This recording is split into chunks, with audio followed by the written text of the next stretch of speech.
Assalamu alaikum 10th class. So today we'll start our next lecture that is of chapter number 10.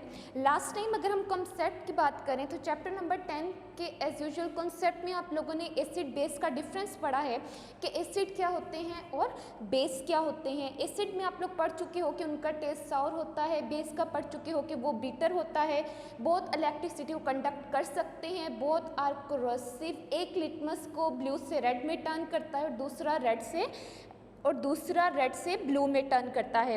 Next one फिर क्या था, हम लोगों ने इसके अंदर फर्स्ट कॉन्सेप्ट पढ़ा था एसिड एंड बेस का, जो किसने दिया था, आर्हीनियस ने दिया था. आर्हीनियस के मुताबिक क्या था, आर्हीनियस के मुताबिक एसिड क्या है, एसिड वो सब्सटेंस होती है जो क्या देती है, जो क्या डिसोसिएट करती है, रिलीज करती है, that it release H positive ion, that is an acid. जबकि अगर हम लोग बेस की बात करें तो according to the Arrhenius concept वो सब्सटेंसेस जो OH नेगेटिव डिसोसिएट करती हैं उसे हम लोग बेस कहते हैं. Today will discuss are the second concept of acid and base, that is Lowry Bronsted और ब्रोंस्टेड लोरी कॉन्सेप्ट. हिस्ट्री में क्या था, हिस्ट्री में वो क्या कहते हैं, हिस्ट्री में two scientist name as, one is Danish scientist था जिसका नेम क्या था, ब्रोंस्टेड, जिसने ये इसको रिप्रेजेंट किया था. जबकि दूसरा जो उनसे साइंटिस्ट था that was an English scientist, one name is Bronsted, other name is Lowry. These were the two scientists जिन्होंने सेपरेट वर्कआउट किया था, लेकिन टुगेदर इस चीज़ को जब उन्होंने रिप्रेजेंट किया तो इस कॉन्सेप्ट को हम लोग नेम देते हैं Bronsted Lowry concept. According to this concept अगर हम लोग जनरल कॉन्सेप्ट की बात करें तो कॉन्सेप्ट में वो क्या कहते हैं, according to the Lowry Bronsted concept अगर हम लोग एसिड और बेस की बात करें तो according to them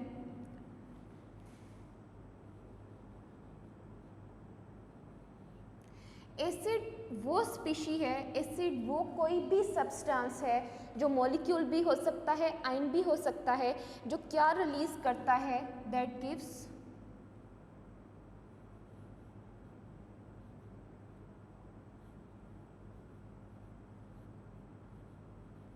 proton. According to Lowry Bronsted concept what is an acid, acid के बारे में वो क्या कहते हैं कि एसिड कोई भी सब्सटेंस है, मॉलिक्यूल हो सकता है, आयन हो सकता है, कोई भी एटम के ऊपर मुश्तमिल चीज़ है जो क्या करती है, जो प्रोटॉन गिव्स करती है या प्रोटॉन रिलीज करती है. लेकिन अगर हम लोग बात करें बेस की, according to Lory Bronsted concept, base is a substance that is the same, either it's a molecule, it's a species, it's a ion that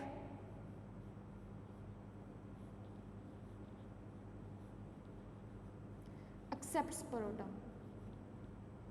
तो इसका क्या मतलब है, according to Lowry Bronsted concept acid वो substance है, वो species है, वो कोई भी मॉलिक्यूल या आयन है जो क्या कर सकता है, जो डोनेट कर सकता है, जो गिव कर सकता है, जो रिलीज कर सकता है, प्रोटॉन देता है, किसको देता है, टू एन अदर सब्सटेंस. जबकि अगर हम लोग बात करें बेस की तो बेस कोई भी ऐसी सब्सटेंस है, either it's a molecule, either it's a species, it's a ion, जो कि प्रोटॉन को एक्सेप्ट करती है और वो प्रोटॉन रिलीज कौन करता है, कोई भी अदर सब्सटेंस जो उस प्रोटॉन को रिलीज करेगी तो इट मींस बेस क्या करेगा, बेस उस सब्सटेंस को एक्सेप्ट कर लेगी. तो इसका क्या मतलब है कि where there is an acid present there is also a base present, कि एसिड अगर प्रोटॉन को डोनेट करेगी या रिलीज करेगी तो इट मींस बेस उस प्रोटॉन को क्या कर लेगी, एक्सेप्ट कर लेगी. जनरल अगर हम लोग एग्जाम्पल की बात करें, for example what is the basic example of this, general अगर हम लोग बात करें, this is HCl hydrochloric acid, when it react with the water, तो यहाँ पे होगा क्या, यहाँ पे ये होगा कि HCl act as an acid, water act as a base. तो एसिड का मतलब क्या है, एसिड के पास एक हाइड्रोजन मौजूद है जो एज अ प्रोटॉन के तौर पे क्या किया जा सकता है, रिलीज किया जा सकता है, डोनेट किया जा सकता है. जबकि दिस इज अ बेस, तो ये क्या करेगी, ये इस H पॉजिटिव को ये यहाँ डोनेट कर रहा है और ये यहाँ एक्सेप्ट कर रहा है, तो होगा क्या यहाँ पे, रिमेनिंग पीछे क्या रह जाएगा, H3 पॉजिटिव हाइड्रोनियम आइन बन जाएगा, जबकि उसके साथ Cl नेगेटिव बन जाएगा। तो ये क्या शो कर रहा है, यहाँ पे ये शो कर रहा है कि जो HCl है वो एसिड है और वो अपने प्रोटॉन को डोनेट कर रहा है, जबकि वाटर यहाँ पे बेस है तो वो उस प्रोटॉन को क्या कर रही है, एक्सेप्ट कर रही है। नेक्स्ट वन, अगर हम लोग जनरल एक अदर एग्जाम्पल की बात करें, again this is HCl act as an acid, देन अगर हम लोग बेस चेंज करें और किसको रखें, ammonia act as a base, तो अगेन क्या होगा, अगेन वही चीज़ होगी कि यहाँ पे हाइड्रोक्लोरिक एसिड क्या करेगा, अपने इस प्रोटॉन को क्या कर देगा, डोनेट कर देगा, और अमोनिया इस प्रोटॉन को क्या कर लेगा, एक्सेप्ट कर लेगा। तो जो ओवरऑल इक्वेशन और मॉलिक्यूल हमारे पास बनेगा, पॉजिटिव प्लस Cl नेगेटिव। सो यहाँ पे वो क्या बात करते हैं इसके अंदर कि what is an acid, acid कोई भी सब्सटेंस है जो अपने प्रोटॉन को डोनेट करती है, जबकि बेस कोई भी सब्सटेंस है जो उस प्रोटॉन को क्या कर लेती है, एक्सेप्ट कर लेती है। अगेन फॉर एग्जांपल यहाँ पे HCl as a acid, water as a base के तौर पे काम कर रहा है, जबकि अगर हम लोग यहाँ पे अगेन बात करें तो HCl के अंदर क्या है, ये एज अ एसिड के तौर पे एक्ट कर रहा है, जबकि अमोनिया एज अ बेस के तौर पे एक्ट कर रहा है। जब वो उसको एक्सेप्ट करेगा तो यहाँ पहले 3 हाइड्रोजन थे, आफ्टर एक्सेप्शन यहाँ पे क्या हो जाएंगे, 4 हाइड्रोजन हो जाएंगे, जबकि यहाँ पे 2 हाइड्रोजन थे, after acceptance of the proton यहाँ पे कितने हाइड्रोजन रह जाएंगे, 3 हाइड्रोजन रह जाएंगे। Now our second or third topic that we are going to discuss today is very important concept of conjugate acid and base। conjugate acid और base क्या होता है,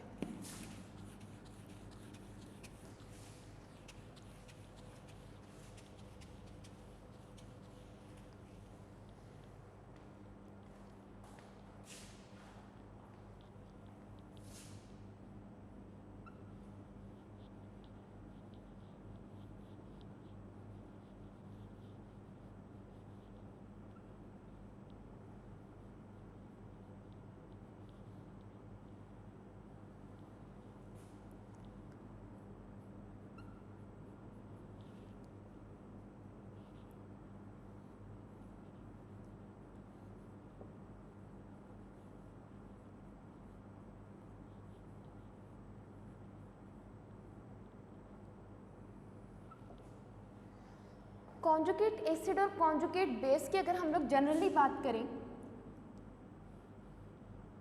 तो डिफाइन कैसे करते हैं दोनों को।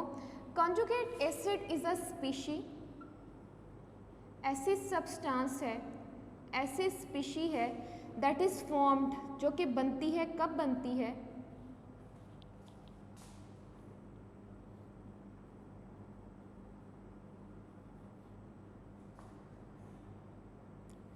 when a proton is accepted by a base। जब भी कोई प्रोटॉन कोई भी बेस क्या करेगी, एक्सेप्ट करेगी,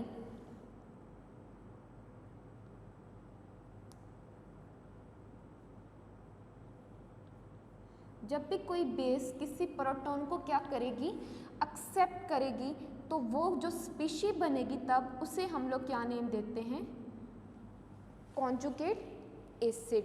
जबकि अगर हम लोग कॉन्जुगेट बेस की बात करें, is a species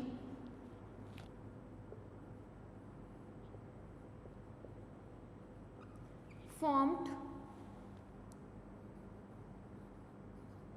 when a proton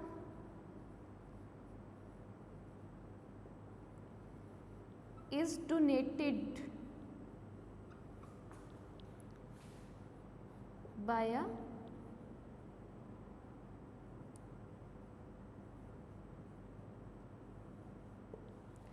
क्या मतलब है दोनों के अंदर?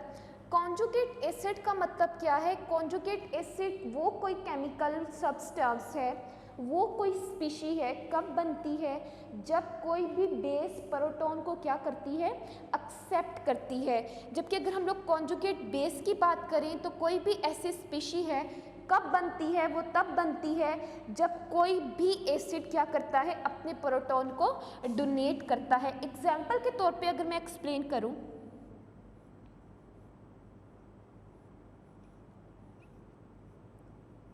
This is acetic acid,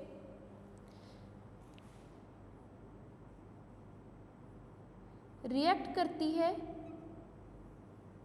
water के साथ, ये एक्ट कर रहा है एज अ एसिड, ये एक्ट कर रहा है एज अ बेस। अब कॉन्जुगेट एसिड बेस कैसे बनेगा? कॉन्जुगेट एसिड एंड बेस कैसे बनेगा कि ये एसिटिक एसिड एसिड है, ये अपना जो ये वाला प्रोटॉन है इसको क्या कर देगा? डोनेट कर देगा, जबकि ये इसको क्या कर लेगा? एक्सेप्ट कर लेगा। तो होगा क्या इसके अंदर?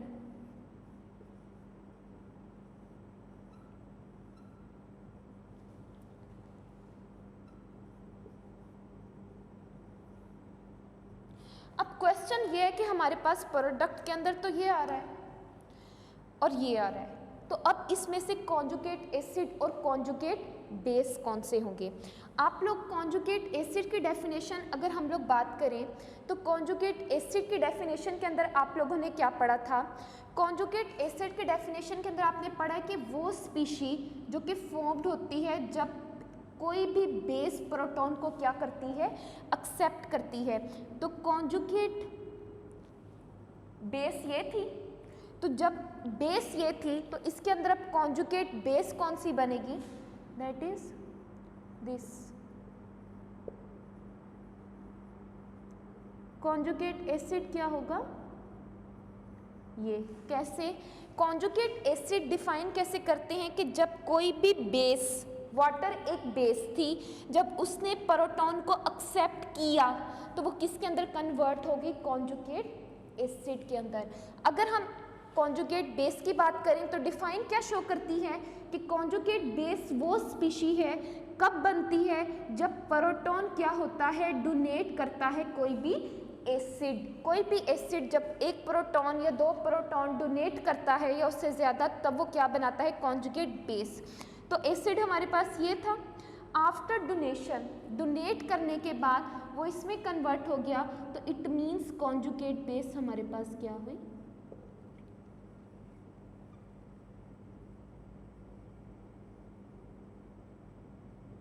दिस। अगर आप लोग वर्ड कॉन्जुगेट की बात करो, कॉन्जुगेट का मतलब क्या होता है? कॉन्जुगेट का मतलब अगर हम लोग जनरल बात करें, कॉन्जुगेट का मतलब होता है टुगेदर। तो इट मीन्स कि एसिड होगा तो ही प्रोटॉन डोनेट होगा और तो ही बेस उसको एक्सेप्ट करेगी। जब ये दोनों होंगे तो इट मीन्स तब भी कॉन्जुगेट एसिड बनेगा और तब भी कॉन्जुगेट बेस बनेगा। तो ये जो acid base, conjugate acid, conjugate base, these और ऑल टुगेदर ये एक दूसरे से रिलेट आउट करती हैं, इनका आपस में कोई ना कोई कनेक्शन है। तो this is the overall concept of conjugate acid and conjugate base. Next one जो हमारा टॉपिक है that is amphoteric.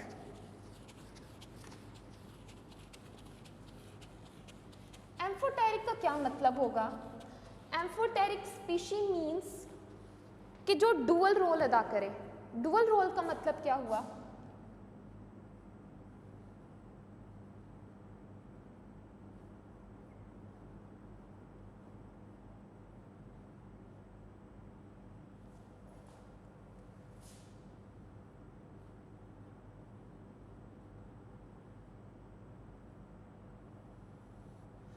Amphoteric species का मतलब क्या है?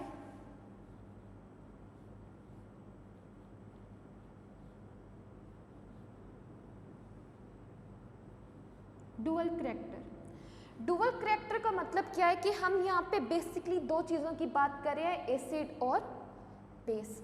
तो एम्फोटेरिक स्पीशी का मतलब क्या है?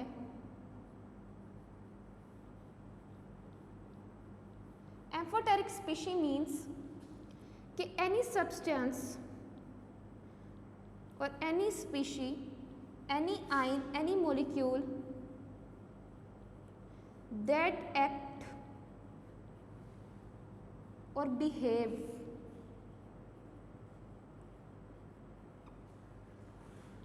as an acid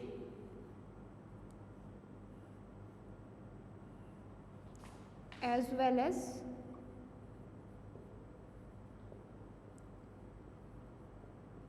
base। तो what is amphoteric species? Amphoteric species का मतलब क्या है कि कोई भी केमिकल सब्सटेंस, कोई भी मॉलिक्यूल, कोई भी आयन जो कि एज अ एसिड और एज अ बेस दोनों के तौर पे एक्ट करे, तो उसे हम लोग क्या कहते हैं? एम्फोटेरिक स्पीशी के तौर पे कहते हैं। और these are rare. For example generally अगर मैं कॉमनली यूनिवर्सल एम्फोटेरिक स्पीशी की बात करूं तो that is water.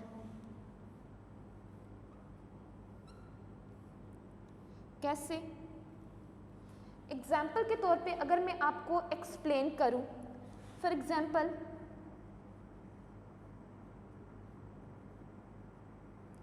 When water react with the HCl, it will accept proton from the HCl। सो यहाँ पे क्या है? ये एक्ट कर रहा है एज अ बेस। तो एक सिचुएशन पूरी हो गई। अब हम बात करते हैं एज अ एसिड की। सेम वही चीज है कि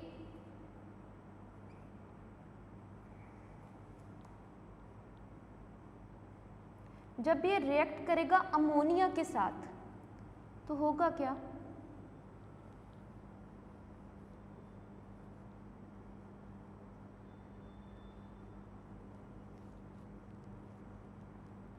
Here it act as a acid। ठीक है, तो यहाँ पे वो क्या बात करते हैं इसके अंदर कि वाटर कैसे एक्ट करता है। वाटर की अगर हम लोग जनरल की बात करें तो यहाँ पे वो क्या कहते हैं? यहाँ पे एक्ट कर रहा है as a acid, sorry as a base के तौर पे यहाँ एक्ट कर रहा है। कि यहाँ क्या कर रहा है कि यहाँ पे प्रोटॉन को, इस प्रोटॉन को एक्सेप्ट कर रहा है।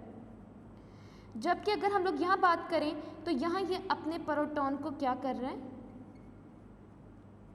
डोनेट कर रहा है। तो यहाँ ये एज अ एसिड के तौर पे एक्ट कर रहा है। सो कोई भी chemical substance, either it's a molecule, either it's a ion, जो एज अ एसिड और एज अ बेस दोनों के तौर पे एक्ट करती है, बिहेव करती है, उसे हम लोग क्या कहते हैं? एम्फोटेरिक स्पीशी कहते हैं। Example is that is water. Last one topic है हमारा। लास्ट टाइम हम लोगों ने जिस तरह आर्हीनियस की लिमिट्स पढ़ी थी, इसी तरह लॉरी की भी कुछ लिमिट्स हैं, लॉरी ब्रोस्टेड कॉन्सेप्ट की। वो कौन कौन सी लिमिटेशंस हैं?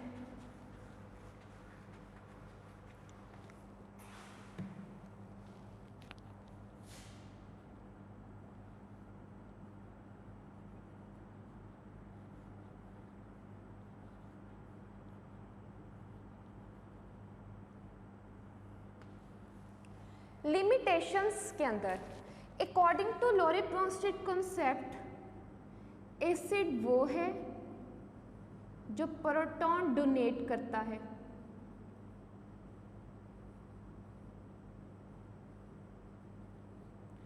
जबकि बेस वो स्पीशी है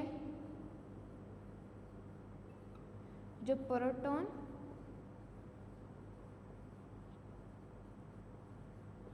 एक्सेप्ट करती है। अब नेचर के अंदर क्या है? नेचर के अंदर क्या है कि SO3 and CaO, this is acid, this is base। but both do not contain H positive.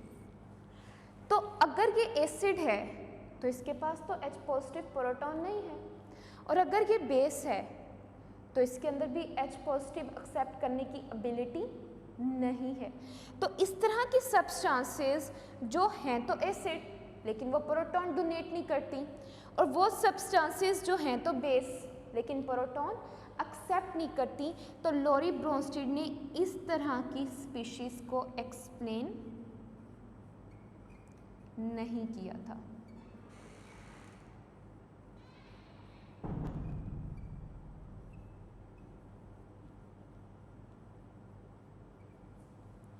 So this is the limitation of the Lowry Bronsted concept कि नेचर के अंदर कुछ एसिड और बेस ऐसे हैं जो ना तो प्रोटॉन डोनेट करते हैं ना ही प्रोटॉन एक्सेप्ट करते हैं, but they are called as an acid and base. तो लॉरी ब्रोंस्टेड कॉन्सेप्ट इस तरह की स्पीशीज को एक्सप्लेन नहीं करता। So this is the limitations of the Lowry Bronsted concept. So अगर हम overall topic of the today की डिस्कशन करें तो हमने क्या पढ़ा है।